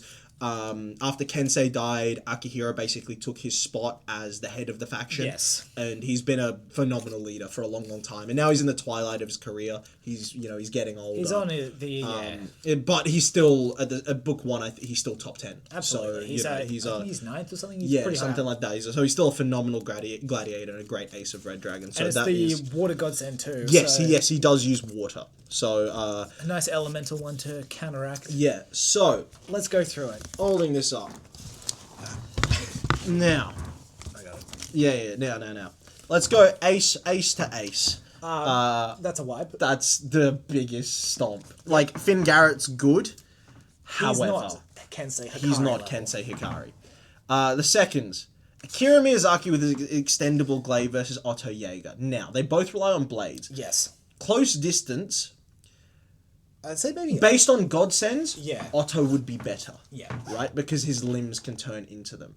However, Akira does have the range to his ability as well. He might have a bit of Otto's defense, sorry, he has a bit of adaptability to, like, if he does lose a limb, he could transform that missing limb into a blade, 100%. So he does have... Yes, he does. A bit, but I think it's just not. With him being still 22 years old as of the time of the first novel. He's got a ways to go. He's got a ways to go, and I just think skill, experience, all that. Because with these Hall of Fame ones, you've got to look at their prime. Yeah.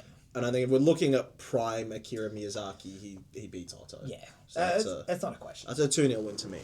Now, this is where things actually do get a little interesting with Santa Muerte and Hyde versus Moroina and Jones. Mason Moroina and Amos Jones. Now, Jones and Moroina are a Hall of Fame tandem. Hyde and Santa Muerte are very much a new, still on the rise and unaccounted for tandem in that they're a year into the game. Yeah. But have come in at the age of, like, Hyde's already in his 30s, I believe. And Santa Muerte's still quite young, but they're of an age where they're at their physical peaks. Yes. So... I do not think... So, I think we have an answer to Axe Boy. Yeah, I think... I do not think we have... I think genuinely Hyde does do some serious damage. I also don't know if he's... Like, Hyde's a brute character. Yes. I don't know if he's clever enough for what these two would have. I think that...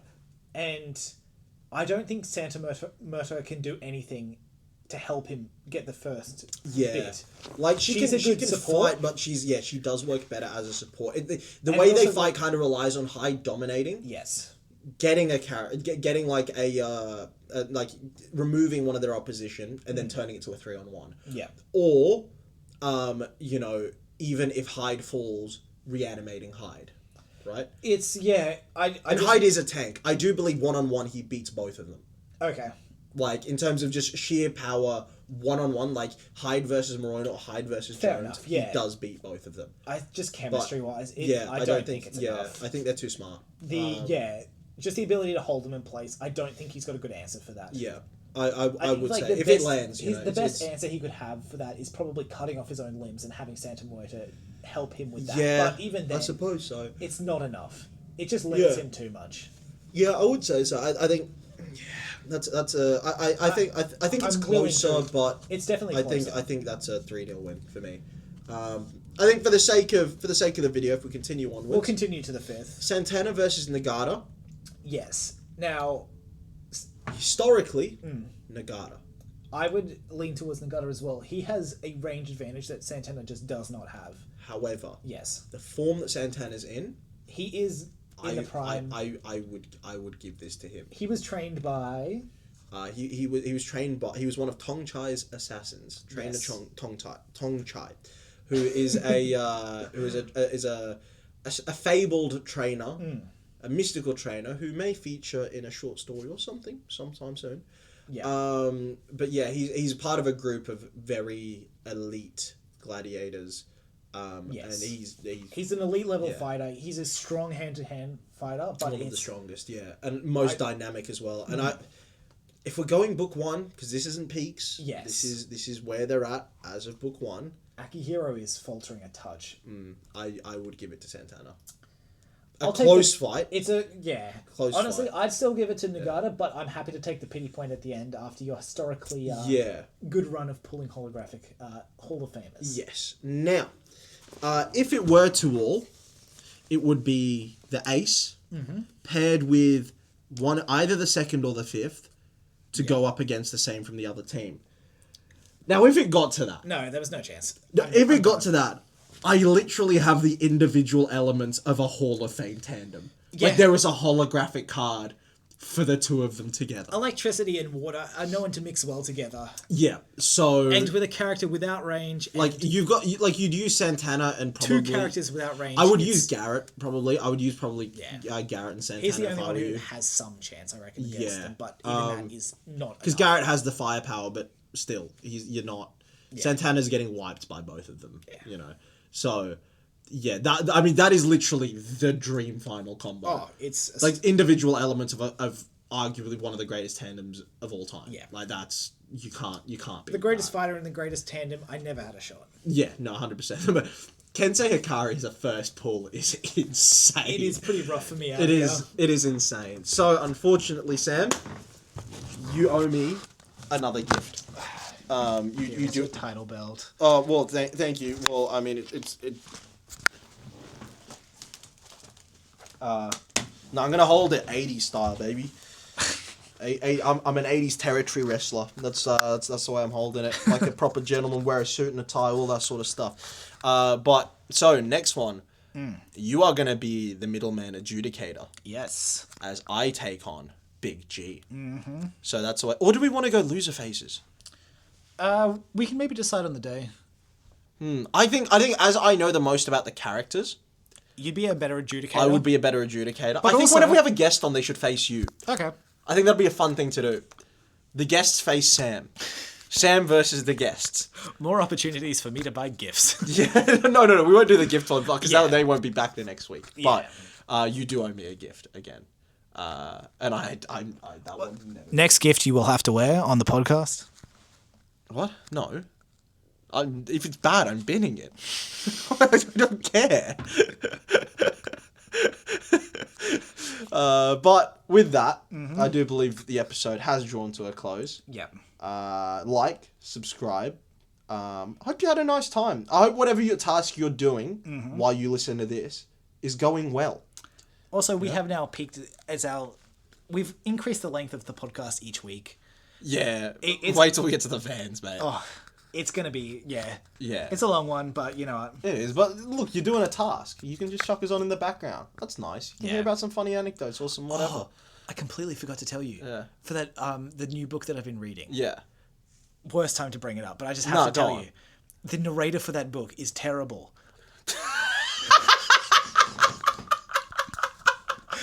Just leave it there. That's the end. The gap between the end of sentences, the change of paragraph, or the change of chapter is exactly the same. It's so long every time. It's the only book I've sped up the reading of just for the gaps afterwards. Bang. The rest of the reading is great. It's just the gaps. I don't know if you just record sentence, pause. That'd be incredible. Yeah. I mean, that's some phenomenal stuff right there. Anyway. That's, so thank you for listening to the Rubber Dinghy Report. I hope whatever task that you're doing is going well, and or even if you're on a drive or something, I hope the drive's a nice one. I hope you haven't got into a car accident just yet. We hope not. If you do, don't accept blame. That's the worst thing you can do. Blame it on the other person. And do not blame us. Well, blame Sam. But yeah, so thank you very much for listening to the Rubber Dinghy Report. And we'll float you later. No, we won't.